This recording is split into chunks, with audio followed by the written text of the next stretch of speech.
Fransuz ayollarining ko'ylagidan bizgacha kirib kelib trendga aylangan va hech qachon modadan qolmaydigan mana shunday rezinkali yengni eng oson uslubda tikishni o'rgataman. Qani ketdik. Birinchi bo'lib yengning pastki qismini ko'rsatilgandek 0,3 holatda bukib olamiz. Iloji boricha ingichkaroq bukishga harakat qiling. Chokni tugatib yengni dazmollaymiz va yengning o'nggi qismidan sizga necha qator rezinka kerak bo'lsa, shuncha liniya chizib chiqasiz. Orasini 1-1,5 sm holatda. Ana endi mashinkaning shpula qismiga ipli rezinkani yengil tortgan holatda o'rab olamiz. Eng asosiy qismiga keldik. Tikishni boshlashda bitta qo'lingiz bilan tikilgan liniyani tortib turishingiz kerak. Yangi qismidagi rezinka mustahkam o'rnaladi. Har bir yangi qatorga o'tishda ipni uzmasdan mana shunday aylantirib o'tkazasiz.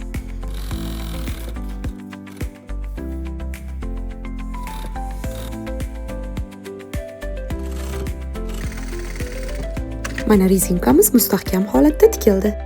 Endi yengil par beramiz va bokovoy qismini yopib olamiz. Natija ko'rib turganingizdek, albatta tikib ko'ring, sizda ham o'xshashi aniq. Chunki eng nozik sirlari bilan bo'lishdik.